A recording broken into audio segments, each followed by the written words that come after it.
Hello. हाँ ना। हाँ हो ना।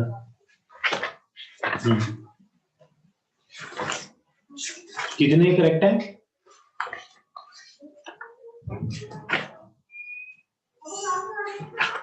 17 करेक्ट है। तो मैं देखता हूँ। बस मैं क्लास लगा रहा था, क्लास लगा ली।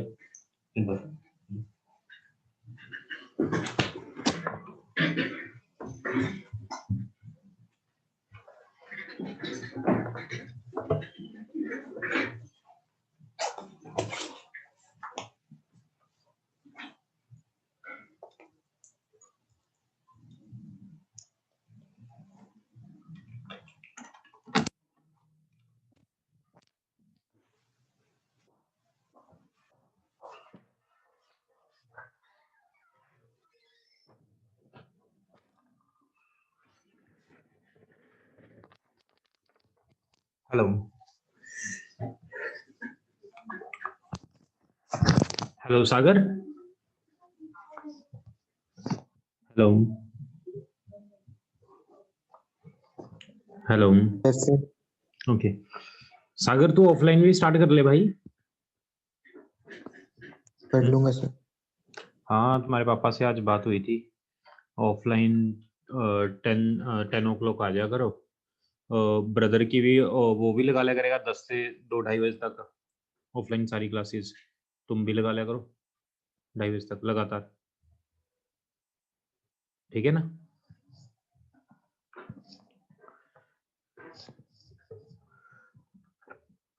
तो आज हमने नया चैप्टर स्टार्ट करना है।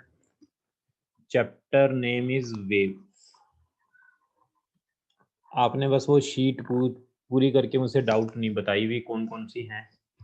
कोई बात नहीं, चलो जब पूरी हो जाए तो मुझसे डाउट पूछ लेना भी, ये क्वेश्चन समझ नहीं आया तो उसके अकॉर्डिंगली हम कर लेंगे वो क्वेश्चन। लेकिन आपका सैटरडे को ये टेस्ट होना है, ये याद रखना उस शीट का। सबसे पहले आप डाउट ले सकते हो उसके। तो आज बच्चे करना हमने वेव स्टार्ट। वेव क्या होता है? वेव के अंदर क्या होता है? Wave is kind of disturbance. Wave एक डिस्टरबेंस होती है। जैसे आपने क्या किया, एक पानी पानी है एक जगह बहुत ज्यादा, जब आपने उसमें पत्थर फेंका तो क्या होता है? यस, पानी में पत्थर फेंकने से क्या होता है? ऐसी वेव्स प्रोड्यूस हो जाती हैं, ऐसे पूरा पॉन्ड ऑफ वाटर क्या हो जाता है? डिस्टर्ब हो जाता है। This is called wave. Wave के अंदर क्या होता है? एक जगह आपने पत्थर फेंका तो उसने पूरे पॉन्ड ऑफ वाटर को डिस्टर्ब कर दिया, यानी ये वाली एनर्जी हर जगह क्या होगी? डिस्ट्रीब्यूट होगी। This is called wave. Wave में क्या होता है बच्चे? वेव में एनर्जी ट्रेवल करती है। सबसे बड़ी बात, वेव में क्या ट्रेवल करता है? एनर्जी। एज वेल एज इसके अंदर एक चीज और भी ट्रेवल करती है, मोमेंटम। एक जगह से दूसरी जगह तक मोमेंटम भी ट्रेवल करता है। दो चीजें याद रखना, वेव के अंदर एनर्जी ट्रेवल करती है, वेव के अंदर मोमेंटम ट्रेवल करता है। और मैं आपको बताऊं सबसे बड़ी बात, जब यहां आपने पानी के अंदर पत्थर फेंका तो ये वाला मॉलिक्यूल डिस्टर्ब हो गया। ये डिस्टर्ब होने से क्या करता है? ये ऑसिलेट करना स्टार्ट करता है, ऐसे हिलना स्टार्ट करता है। वो अपने पास के मॉलिक्यूल को डिस्टर्ब करता है, ये अपने पास के मॉलिक्यूल को डिस्टर्ब करता है, ये अपने पास के मॉलिक्यूल को डिस्टर्ब करता है, ये अपने पास के मॉलिक्यूल को डिस्टर्ब करता है। तो यहां से एनर्जी यहां तक पहुंच गई। This is called wave. Wave is nothing but it is a disturbance or it is the energy travel from one place to other place through disturbance. Disturbance के थ्रू जब एनर्जी एक जगह से दूसरी जगह तक ट्रेवल करती है तो इसे बोलते हैं वेव। क्लियर हुआ बच्चों? वेव क्या होती है? थोड़ा सा रेस्पॉन्स करना इसके अंदर। चैप्टर हम स्टार्ट कर रहे हैं आज। इस वेव के अंदर आपने रिस्पॉन्स करना है सभी ने, तभी आपको समझ आएगा। वेव मैं आपको बता रहा हूं वेव क्या है। वेव, अगर एक पानी के अंदर हम पत्थर फेंकते हैं तो वो सारे वाटर मॉलिक्यूल को क्या कर देता है? डिस्टर्ब कर देता है। यानी वेव क्या होती है? अगर आपने यहां पर पत्थर फेंका तो यहां का मॉलिक्यूल ऐसे ऑसिलेट हिलने लग जाएगा और इसके साथ वाला हिलने लग जाएगा, फिर उसके साथ वाला हिलने लग जाएगा, फिर उसके साथ वाला हिलने लग जाएगा, फिर उसके साथ वाला हिलेगा। तो होल पॉन्ड ऑफ वाटर क्या कर जाएगा, डिस्टर्ब कर जाएगा, यानी यहाँ की डिस्टर्बेंस यहाँ तक पहुंच गई, यानी यहाँ की एनर्जी यहाँ तक पहुंच गई, this is called wave. Wave के अंदर बच्चों एनर्जी एक जगह से दूसरी जगह तक ट्रांसफर करती है, एनर्जी भी ट्रांसफर करती है और मोमेंटम भी ट्रांसफर करता है, ये बात याद रखनी है। अब मैं आपसे क्वेश्चन पूछता हूं, जब एनर्जी यहां से यहां तक ट्रांसफर हुई, क्या पार्टिकल भी ट्रांसफर किया? यस, क्वेश्चन है क्या पार्टिकल भी ट्रांसफर हुआ यहां से यहां तक? यस बच्चों बताओ जल्दी, क्या पार्टिकल भी ट्रांसफर हुआ? रिस्पॉन्स करो। हुनर, सागर।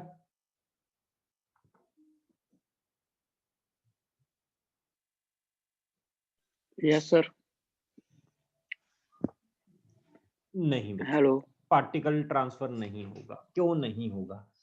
जब आपने यहां पर पत्थर फेंका, क्या ये वाटर मॉलिक्यूल यहां पर पहुंच जाता है ना? ये तो यहीं पर होता है, ये अपने पास वाले मॉलिक्यूल को डिस्टर्ब करता है, ये अपने पास वाले मॉलिक्यूल को डिस्टर्ब करता है, ये अपने पास वाले मॉलिक्यूल को डिस्टर्ब करता है। जब भी वेव ट्रेवल होती है एक जगह से दूसरी जगह तक, तब पार्टिकल ट्रेवल नहीं करता, क्या ट्रेवल करती है? एनर्जी एक जगह से दूसरी जगह तक ट्रेवल करती है। जैसे मैं आपको कहता हूं, आपने ना 100 साइकिल एक जगह लगा दिया, ऐसे 100 साइकिल। अब वेव क्या होती है उसकी फील लेना, यहां पर देना। आपने एक साइकिल को घेरा नीचे, तो ये सारे गिर गए यहां तक। अब ये वाला पार्टिकल तो नहीं, यहाँ ये वाला साइकिल तो नहीं यहाँ पहुंचा, लेकिन इसकी एनर्जी यहां तक पहुंच गई, this is called wave. Wave के अंदर particle do not travel, particle do not travel, but क्या ट्रेवल करता है? Energy and momentum. और इसके अंदर जब वेव के अंदर एनर्जी एक जगह से दूसरी जगह तक ट्रेवल करती है और मोमेंटम ट्रेवल करती है, तो पार्टिकल ट्रेवल नहीं करता। ये बात आप लोगों को क्लियर है? यस बच्चों, ये बात आप लोगों को क्लियर है? यानी वेव क्या है? Wave is the disturbance, yes, which travel from one point to another through energy and momentum without particle dislocation, without particle dislocation. ये लिख लो बच्चों जल्दी।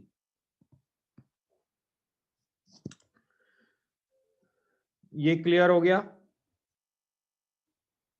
तो आगे चलें, वेव की डेफिनेशन सभी को क्लियर होगी। Types of wave with respect to medium, medium के रिस्पेक्ट में वेव कितनी तरह की होती है? Types of wave with respect to medium, दो तरह की होती है वेव। एक होती है मैकेनिकल, एक होती है मैकेनिकल, एक होती है नॉन मैकेनिकल।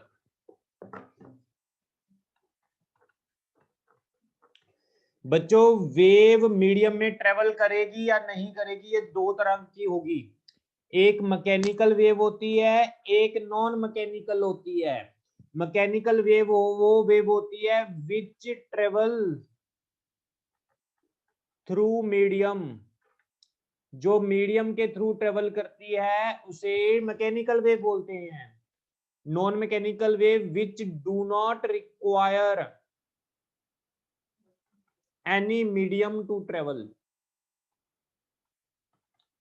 जिसको ट्रेवल करने के लिए किसी मीडियम की जरूरत नहीं होती, उसको नॉन मैकेनिकल वेव बोलते हैं।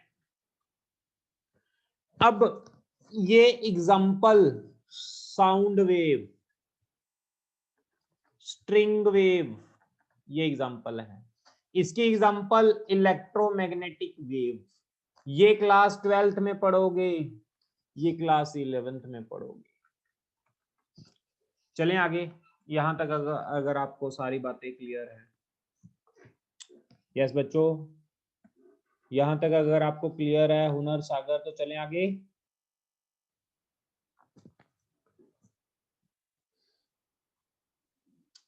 हाँ जी हुनर सागर,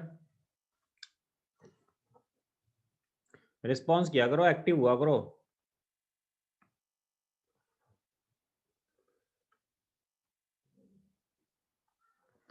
इसके बाद आगे types of wave on the basis of their nature. Nature के बेस पर वेव कितने टाइप की होती हैं? दो तरह की होती है। वन इज ट्रांसवर्स वेव, दूसरी है लॉन्गिट्यूडनल वेव। यस बच्चों, नेचर के बेस पर वेव दो तरह की होती है, एक ट्रांसवर्स वेव और एक लॉन्गिट्यूडनल वेव। राइट डाउन सबसे पहले तो ट्रांसवर्स वेव क्या होती है।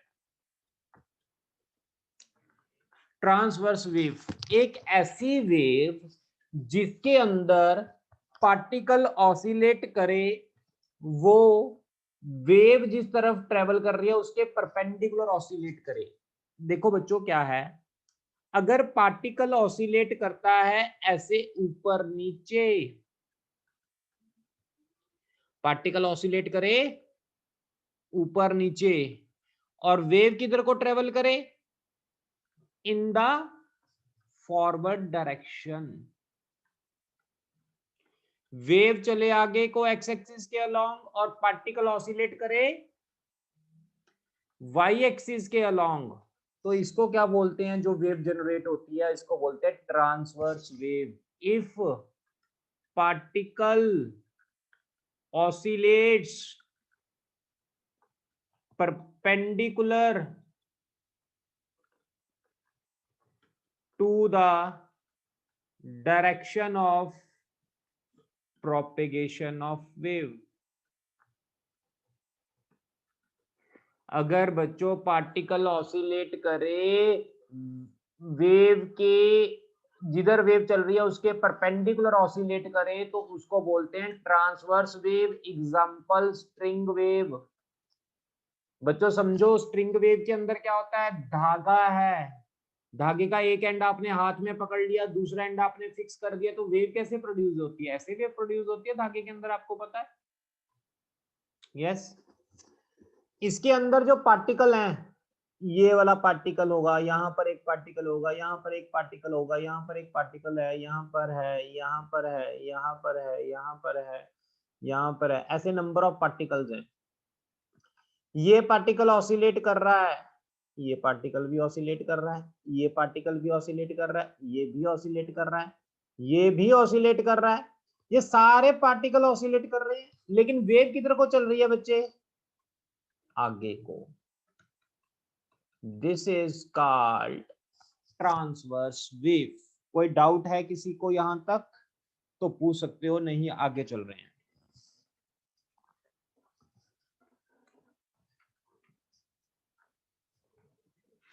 मैं इसको रब कर रहा हूं बच्चे। अगला है मेरा लॉन्गिट्यूडनल वेव।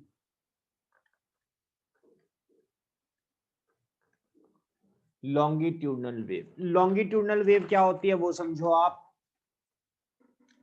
बच्चों। लॉन्गिट्यूडनल वेव एक ऐसी वेव होती है जिसके अंदर पार्टिकल ऑसिलेट करे वेव के डायरेक्शन के परपेंडिकुलर। अगर मैं कहूं कि मेरी वेव इस तरफ चल रही है, ये वेव प्रोपेगेशन जो है वो इस तरफ है,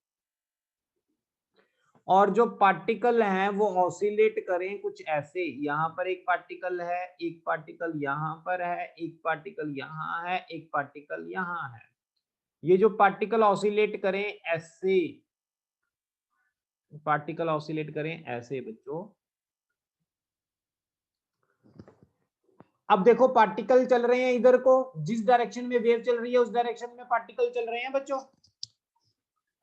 पार्टिकल ऑसिलेट कर रहे हैं, जिस डायरेक्शन में वेव चल रही है उसको क्या बोलते हैं, लॉन्गिट्यूडनल वेव। तो लिखो if particles oscillates in the direction of wave propagation, then it is called longitudinal wave। इसको बोलते हैं longitudinal wave। कोई डाउट है यहां तक बच्चों? Example sound wave. बच्चों साउंड वेव के अंदर क्या होता है, जैसे यहां से हमने कुछ बोला, यहां से मैंने कुछ ऐसे बोला, ये मेरा स्पीकर है, यहां से हमने कुछ बोला, यहाँ के पार्टिकल डिस्टर्ब होंगे, ये पार्टिकल ऑसिलेट करेगा, ये अपने साथ वाले को डिस्टर्ब करेगा, ये अपने साथ वाले को डिस्टर्ब करेगा, ये अपने साथ वाले को डिस्टर्ब करेगा, ये अपने साथ वाले को डिस्टर्ब करेगा। ऐसे करते करते जहां पर हमने इसको सुनना है साउंड को, ये हमारा ईयर है, तो हमें डिस्टरबेंस हमारे तक पहुंच जाएगी, यहाँ की डिस्टरबेंस यहाँ तक पहुंचेगी due to oscillation of these particles. Energy travel from this point to this point, this is called sound wave. इसके अंदर क्या है, पार्टिकल ऑसिलेट कर रहा है in the direction of wave, जिस तरफ वेव चल रही है उस डायरेक्शन में वेव क्या कर रहा है, पार्टिकल ऑसिलेट कर रहा है। और मैं आपको एक चीज और बता दूं, यस बच्चों यहां तक कोई डाउट है तो आप पूछ सकते हो, नहीं हम आगे चलते हैं।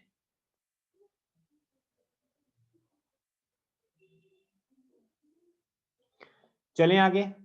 ये जो लॉन्गिट्यूडनल वेव होती है ना, या ये एयर और गैसेस के मतलब गैसेस और लिक्विड के अंदर होती है, लिक्विड सरफेस पर होती हैं, वो भी लिक्विड सरफेस पर।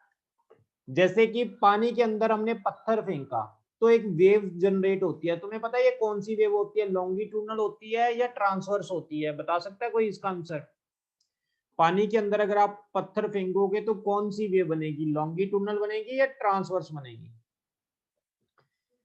याद रखना इसमें पानी के अंदर दोनों वेव्स होती हैं, ट्रांसवर्स भी होती है एंड लॉन्गिट्यूडनल भी होती है, ये याद रखना, ट्रांसवर्स भी होती है लॉन्गिट्यूडनल भी होती है, दोनों वेव्स होती हैं पानी के अंदर।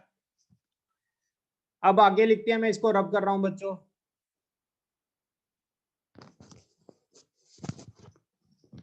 आगे है मेरा स्पीड ऑफ वेव।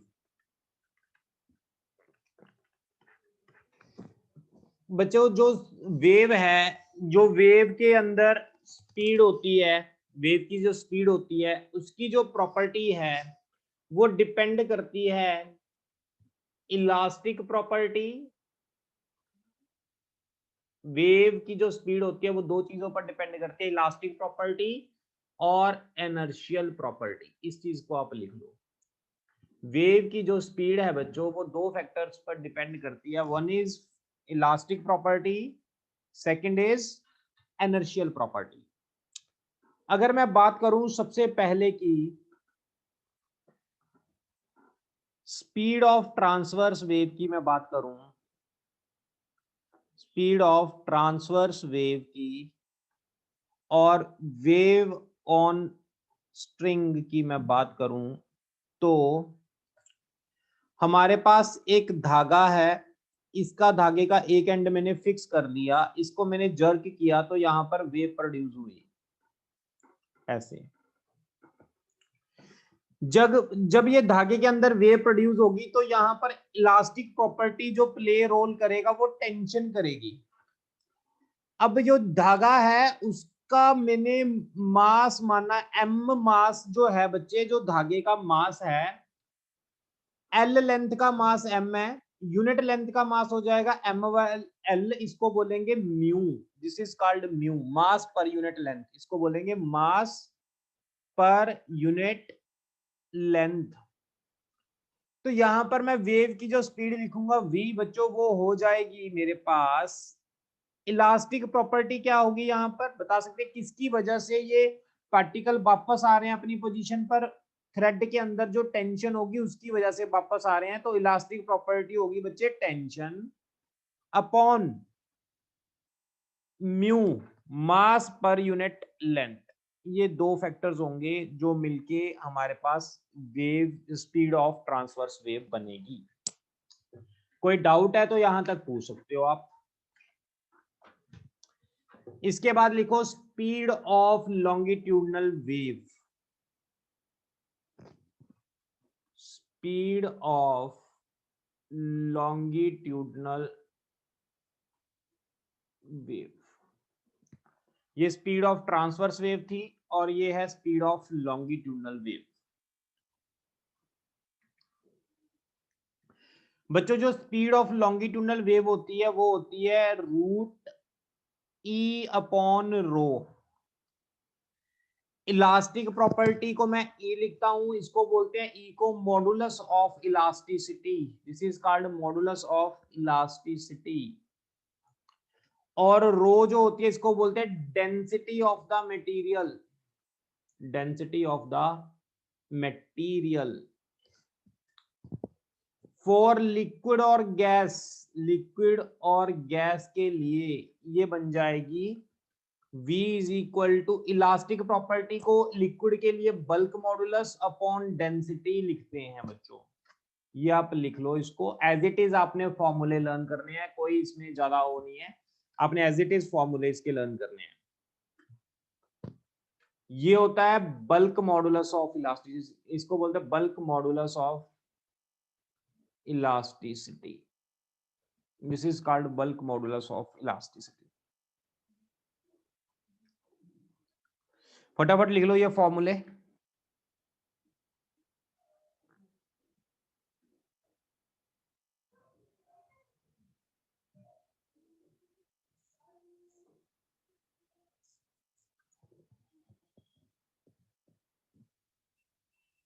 एक बात मैं और बता दूं, जो लॉन्गिट्यूडनल वेव होती है ना वो तो सॉलिड लिक्विड और गैस तीनों में होती है। जो ये वाली वेव होती है ट्रांसवर्स, ये एयर में यानी गैस में और लिक्विड सरफेस पर होती है, ये आप याद रख लो, एयर में और लिक्विड सरफेस में, ये transverse wave. Longitudinal wave solid liquid gases तीनों में होती है बच्चों। सॉलिड में होगी तो इसकी फॉर्मूला हो जाएगा root bulk modulus of density upon density. मैं इसको रब कर रहा हूं।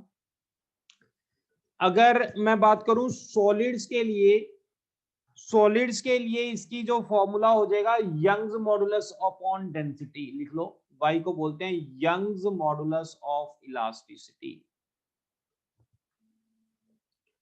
Young's modulus of elasticity. Yes बच्चों, यहां तक अगर आपको कोई डाउट है तो आप पूछ सकते हो, अदरवाइज हम अगला टॉपिक स्टार्ट करें फिर।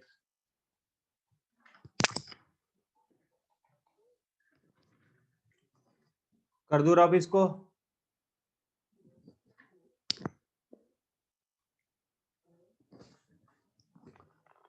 पांच नंबर का आर्टिकल पेपर में पक्का आना है बोर्ड में। Derive the formula for velocity of sound for an ideal gas for isothermal process, दूसरा फॉर एडियाबैटिक प्रोसेस। सॉल्यूशन,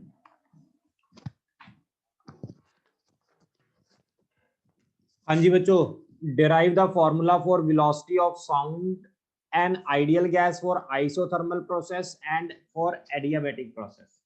हमने वेलोसिटी ऑफ साउंड डिराइव करना है आइसोथर्मल प्रोसेस के लिए और एडियाबैटिक प्रोसेस के लिए।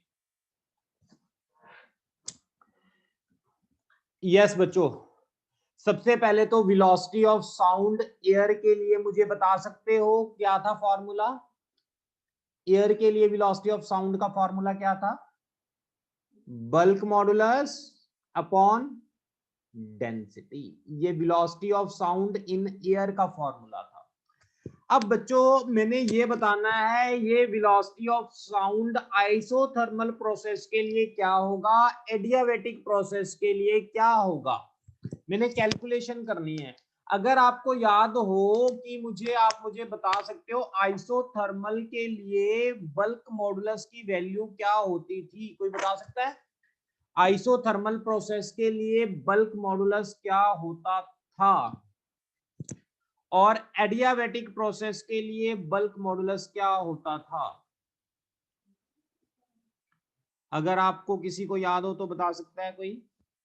एडियाबैटिक प्रोसेस के लिए बल्क मॉडुलस की वैल्यू क्या होती थी, आइसोथर्मल के लिए बल्क मॉडुलस की वैल्यू क्या होती थी? अगर आपको नहीं याद तो मैं डिराइव करवाता हूं दोबारा, फिर करें ड्राइव फॉर आइसोथर्मल। कंडीशन क्या होती थी याद है? आइसोथर्मल के लिए टेम्परेचर कांस्टेंट, प्रोसेस इक्वेशन याद है आपको क्या होती थी बच्चों? आइसोथर्मल के लिए प्रोसेस इक्वेशन किसी को याद हो? हाँ जी, हुनर, सागर, आपने पिछला चैप्टर किया नहीं क्या? याद नहीं है कुछ? रिस्पांस नहीं मिल रहा आज आपकी तरफ से कुछ। आइसोथर्मल के लिए प्रोसेस इक्वेशन क्या होती थी? PV is equal to constant. अगर मैंने इसका डेरिवेटिव लेना है P dV plus V dP, constant का डेरिवेटिव होता था 0। मैं लिख सकता हूं P dV minus V dP. मैं यहाँ P की वैल्यू निकाल रहा हूं, वो होता है minus P D V, sorry P की वैल्यू निकाल ली dV upon V dP upon, एक मिनट, यहां से वैल्यू निकालना बच्चों, P की वैल्यू निकालना यहां से कितनी आ रही है, P की वैल्यू कितनी आएगी? Minus V dP upon dV आएगी, दिखना इतनी आएगी इसकी वैल्यू। अब मैं इसमें क्या कर रहा हूं, P is equal to minus dP dV upon V लिख दिया, मैं इस V को नीचे ले गया, इसके नीचे। ये सारा क्या होता था आपको याद है? ये सारे को हम बोलते थे बल्क मॉडुलस। तो प्रेशर किसके इक्वल आ गया? Bulk modulus. तो यानी मैं बल्क मॉडुलस की जगह क्या पुट कर सकता हूं? प्रेशर। जब हम स्टैंडर्ड प्रेशर 10 की पावर 5 पास्कल पुट करते हैं, डेंसिटी ऑफ एयर पुट करते हैं, तो स्पीड ऑफ साउंड बच्चे 280 मीटर पर सेकंड आ जाता है। ये किसने बताया था? न्यूटन ने बताया था। It was the Newton idea. Yes, it was the Newton idea. According to Newton जो स्पीड ऑफ साउंड होगी वो कितनी होगी? 280 मीटर पर सेकंड होगी। लेकिन as you know it is incorrect data. Speed of sound इतनी नहीं होती, 280 मीटर पर सेकंड नहीं होती। ये कितनी होती है स्पीड ऑफ साउंड? हमारे पास 330 मीटर पर सेकंड होती है। इट मींस इसमें कुछ लिमिटेशन है। तो फिर हमने एडियाबैटिक प्रोसेस से कर देखा, इसको बोलते हैं लैपलेस करेक्शन। लैपलेस ने दोबारा मतलब इसको थोड़ा सा मॉडिफाई किया। न्यूटन कहता था जब साउंड एयर में ट्रेवल करती है वो एक आइसोथर्मल प्रोसेस है, लेकिन लैपलेस ने आकर कहा वो आइसोथर्मल नहीं है, वो एडियाबैटिक है। जब वो एडियाबैटिक होगी तो एडियाबैटिक की कंडीशन क्या होती है? PV gamma is equal to constant P gamma V gamma -1 dV plus V power gamma, pressure का डेरिवेटिव dP होता है, कांस्टेंट का 0 होता है।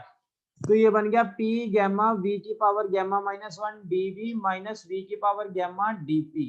V गैमा कट गया, यहां पर वैल्यू निकाल लो P की, वो कितनी आ जाएगी? माइनस dP dV अपॉन ये V जो है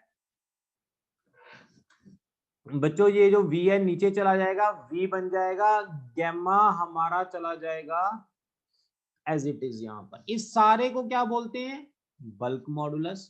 तो बल्क मॉडुलस किसके इक्वल आ गया, गैमा पी के इक्वल आ गया। तो फॉर्मूला क्या बन जाएगा, बल्क मॉडुलस की जगह मैं एडियाबेटिक के लिए क्या पुट कर लूंगा, गैमा पी अपॉन रो। जब गैमा पी अपॉन रो को सॉल्व करते हैं, it comes around 340 metre per second, which is a very near to 330 metre per second. It means ये जो स्पीड ऑफ साउंड एयर में travel करेगी वो adiabatic process होगी, वो आइसोथर्मल नहीं होगी। आइसोथर्मल किसने कहा था, न्यूटन ने कहा था। ये एडियाबेटिक किसने कहा था, ये लैपलेस ने कहा था। इसको बोलते हैं लैपलेस करेक्शन। पेपर में आपको 5 नंबर का आर्टिकल आएगा, उसके अंदर ये लिखा होगा कि न्यूटन मतलब how Laplace corrected Newton formula speed of sound in air. तो वो 5 नंबर का आर्टिकल आपने ये लिखना है। तो आगे चलते हैं। इसके बाद मैं इसको रब कर रहा हूं, कुछ न्यूमेरिकल्स देखते हैं इसके साथ के, एक दो न्यूमेरिकल्स जो हमने फॉर्मूले किए हैं उसके साथ के हम 2-3 न्यूमेरिकल्स पढ़ते हैं बच्चे। सबसे पहले तो speed of sound in air का फॉर्मूला क्या होता है, ये आपको पता लग गया, गैमा पी अपॉन रो होता है। दूसरा, तुम्हें पता है P V is equal to N R T होता है। P is equal to N R T by B हो जाएगा। तुम्हें पता है डेंसिटी का फॉर्मूला क्या होता है, मास अपॉन वॉल्यूम होता है। वॉल्यूम कितना हो जाएगा, मास अपॉन डेंसिटी हो जाएगा। तो प्रेशर कितना हो जाएगा, n R T by M. Rho कहाँ चला जाएगा आपका, ऊपर चला जाएगा। तो if n is equal to 1 mole, तो P किसके इक्वल आ जाएगा बच्चे, P आ जाएगा हमारा रो आर टी बाई एम। ये प्रेशर का नया फॉर्मूला आ गया, सॉरी ये P का फॉर्मूला आ गया रो आर टी बाई एम। मैं इसको इस फॉर्मूले में जब पुट करता हूं तो मेरे पास फॉर्मूला आ जाता है rho R T by rho M. Rho से रो कट गया तो V का फॉर्मूला एक नया आ गया, gamma R T by M. ये स्पीड ऑफ साउंड का एक और फॉर्मूला बन गया। एक तो ये फॉर्मूला था, एक ये वाला फॉर्मूला बन गया। यहाँ पर अब 2 फॉर्मूले बन गए हमारे पास स्पीड ऑफ साउंड के। Speed of sound in air, yes speed of sound in air. कितने फॉर्मूले, 2 फॉर्मूले। एक कौन सा, गैमा पी बाई रो, एक gamma R T by M. ये 2 फॉर्मूले आप याद कर लो फटाफट। यस बच्चे, फिर इससे आगे चलते हैं। मैं इसको रब कर रहा हूं।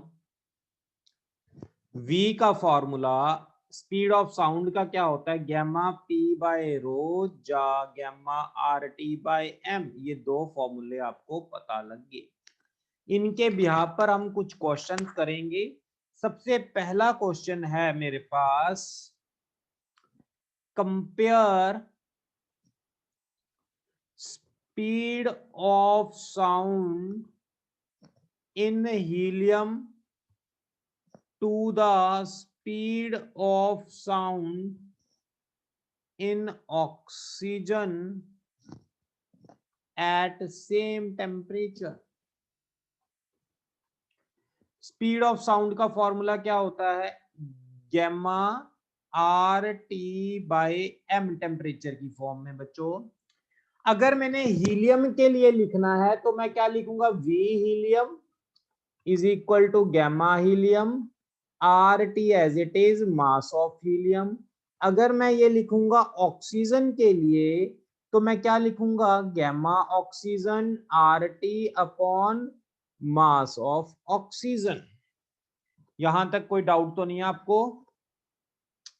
V helium upon V oxygen, मैं इनको डिवाइड कर लेता हूं, डिवाइड करता हूं तो ये gamma helium R T upon mass of helium. ये जो नीचे वाली क्वांटिटी है वो ऊपर चली जाएगी अपॉन नीचे वाली quantity gamma oxygen R T, ये दोनों इससे कट गए। क्या बच गया, gamma helium into mass of oxygen upon mass of helium into gamma of oxygen, ये चीज बच गई। अब बच्चों आपको ये पता है कि गैमा हीलियम की वैल्यू यानी मोनोएटॉमिक के लिए गैमा क्या होता है, ये मैंने आपको थर्मोडायनामिक और केटीजी के अंदर करवाया है 5/3। और मास ऑफ हीलियम कितना होता है, वो होता है हमारा 4 × 10⁻³ kg। गैमा फॉर ऑक्सीजन क्या होता है बच्चे, 7/5। मास ऑफ ऑक्सीजन क्या होता है, 32 × 10⁻³ put all these values into this equation, then you will get the final answer. Yes बच्चों, इसको मैं रब कर रहा हूं, सारी वैल्यू पुट करनी है, गैमा हीलियम की, गैमा ऑक्सीजन की, ये इसकी और इसकी सारी वैल्यूज पुट करके आपका आंसर आ जाएगा। मैं यहां पर पुट कर रहा हूं। Yes, V helium upon V oxygen, gamma helium की वैल्यू कितनी है 5/3, ऑक्सीजन की कितनी है भाई 32 × 10⁻³ अपॉन हीलियम के मास की वैल्यू कितनी है 4 × 10⁻³ ऑक्सीजन की कितनी है 7/5। जब आप इसको सॉल्व करोगे it will comes out 200/21 which is equal to this। आपको क्या पता लग रहा है किसकी स्पीड ज्यादा होगी, इससे मुझे कैलकुलेशन से ये पता लग रहा है जो स्पीड ऑफ हीलियम की 200 है और ऑक्सीजन की 21 है, यानी speed of helium gas is more than speed of oxygen gas. ये मुझे क्लियर हो गया। इससे एक क्वेश्चन एक और करेंगे इसके साथ का, मैं इसको रब कर रहा हूं। आज काफी बच्चों ने ज्वाइन नहीं किया तो मैं रिकॉर्डिंग लेक्चर आपको अभी भेज देता हूं। If the temperature of air is increased by 5%, then find the percentage increased by velocity of the sound solution। हमें क्या कह रहा है, if the temperature of air is increased by 5%, अगर एयर का टेम्परेचर 5% इंक्रीज करते हैं तो वेलोसिटी का जो साउंड की स्पीड है वो कितनी चेंज होगी। स्पीड ऑफ साउंड का formula in terms of temperature होता है गैमा RT/m। तो V जो आ गई वो डायरेक्टली प्रोपोर्शनल टू या इक्वल टू K√T आ गई। अब हमें क्या कह रहा है बच्चे, ये कांस्टेंट है सारा, ये तो चेंज नहीं कर रहा, सारा कांस्टेंट रख दिया। टेम्परेचर T है, बाद में टेम्परेचर में बच्चों क्या कर दिया हमने 5% इंक्रीज कर दिया, तो V डैश कितनी आ गई KT का 5%। T का 5% कितना हो जाएगा 5/100। अगर ये बच्चों 5/100 है तो इसकी वैल्यू आ जाएगी V dash is equal to K√T, बाहर आ गया, ब्रैकेट के अंदर क्या रह गया 1 + 5/100, रूट को मैंने लिख लिया 1/2। तो ये V डैश, ये सारा क्या था मेरे पास, ये V था, ये इसको इसके साथ कट कर देंगे तो ये आ जाएगा 21/20 1/2। सॉरी, इसको मैं ऐसे कर रहा हूं, एक चीज और इसके अंदर